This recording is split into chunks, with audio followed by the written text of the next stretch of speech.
हाँ, बड़े नियम की आवश्यकता है। तो जैसे प्रातः काल से सायंकाल तक की हर व्यक्ति की अपनी एक दिनचर्या होनी चाहिए। ऐसा नहीं कि आज हम 4 बजे उठे, कल 7 बजे उठे, पर फिर मन को आप कंट्रोल नहीं कर पाएँगे।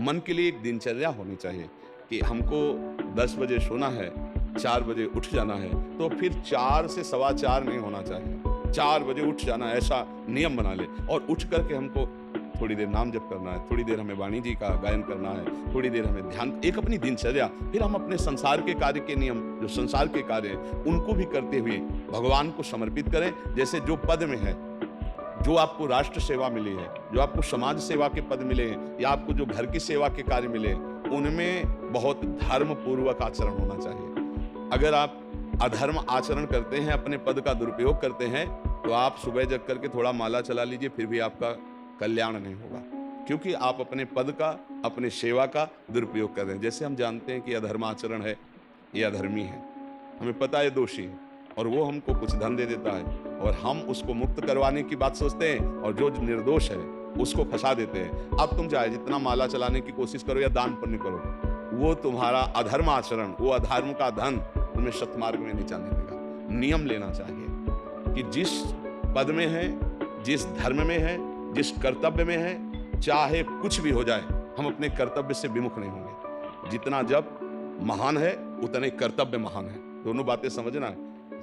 माला फेरा और इसके बाद बेईमानी, अधर्माचरण, इनका कोई नियम नहीं है कि हमें कैसे चलना है, तो वो माला काम नहीं कर पाएगा, क्योंकि उसका तभी सत्य भाव माना जाएगा माला जपला जब धर्माचरण है। धर्माचरण नियम से, बोले वो बड़े कट्टर नियम वाले हैं, उनको घूस नहीं है, आप उनको भयभीत करके नहीं काम करवा सकते, प्रलोभन में काम नहीं करा सकते।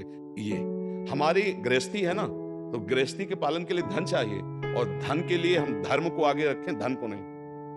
धर्म को, हमारा कर्तव्य क्या, प्रायः जैसे पूज्य बाबा ने कहा, आज हमारे देश में बहुत दुर्दशा हो रही है। दुर्दशा हो रही, क्यों? क्योंकि सब अपनी जगह से गलत हो रहे हैं। अगर अपनी जगह हम ठीक रहे तो हमारी दुर्दशा नहीं होगी, हमारा भजन कम होगा, लेकिन हम धर्म से चल रहे हैं तो हम विजयी होंगे। हम भगवान को प्रसन्न कर सकते हैं, क्योंकि हमें जो कार्य मिला है वो भगवान का ही कार्य, सृष्टि भगवान का कार्य। जैसे नए बच्चे कुछ वकालत पढ़ रहे थे, तो यहाँ आके प्रश्न किया था कि हम जानते हैं कि वो दोषी नहीं है, हम जानते हैं कि वो दोषी है, पर दोषी हमें पैसा दे रहा है, तो हम वकालत पढ़ी इसीलिए, हम उसको जिताएंगे, तो ये क्या कोई पाप है? तो उनका खुला पाप है।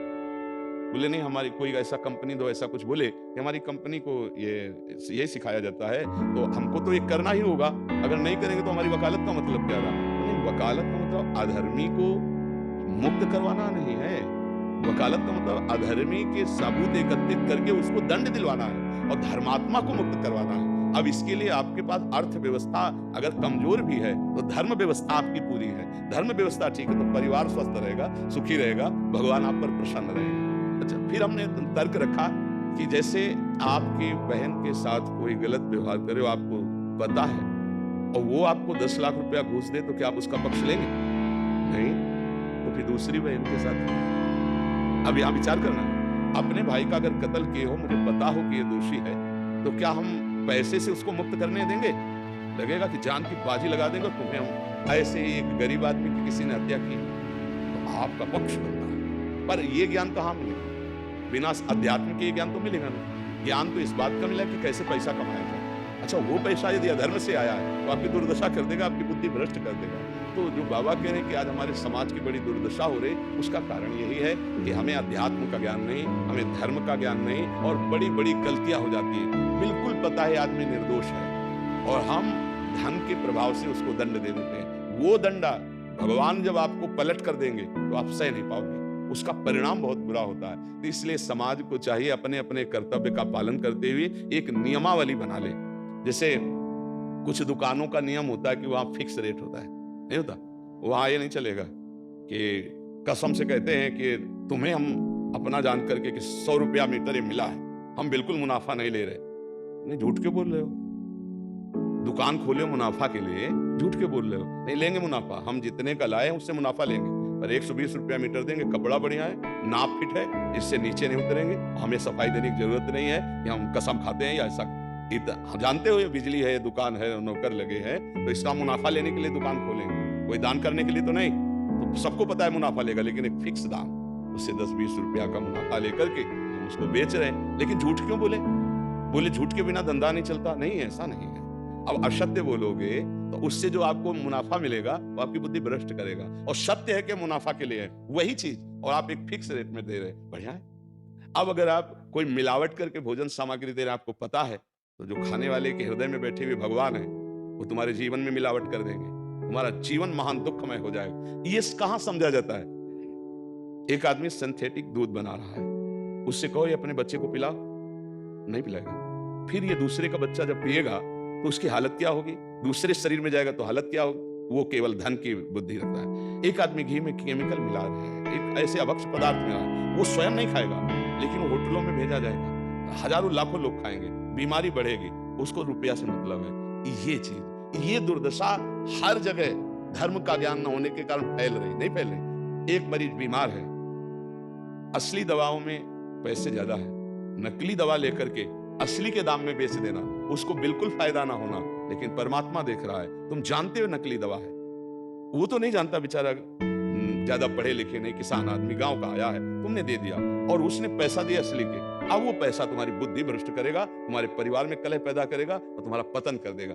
ऐसे हर डिपार्टमेंट में, हर विषय में यदि हम अपने धर्म से चले, अपने सत्य से चले, तो थोड़ा भी भजन होगा वो आपको उत्तम गति प्रदान करेगा। पर ऐसा कहां समझ में आ रहा है? अध्यात्म के बिना भला ऐसा समझ में आएगा? तो इसीलिए कह रहे हैं हमारे देश की दुर्दशा हो रही है। पूर्वजों में पहले यह था कि हमारा धर्म नहीं जाना चाहिए चाहे प्राण चले जाए, हमारा चरित्र नहीं जाना चाहिए चाहे सर्वस्व नष्ट हो जाए। आज इसकी कोई परवाह नहीं, तो उसी से बुद्धि भ्रष्ट हो जाती है, जीवन एक पशुवत आचरण वाला हो जाता है, और वो अपने को बड़ा सुखी समझने लगते हैं कि हमारे पास बड़ा वैभव है। लेकिन प्यारे, उस दिन को याद करो जिस दिन तुम्हारा आखिरी समय होगा, ना तुम्हारा फार्म हाउस जाएगा, ना महल तुम्हारा जाएगा, ना बैंक बैलेंस जाएगा, ना कोई व्यक्ति, और ना ये शरीर।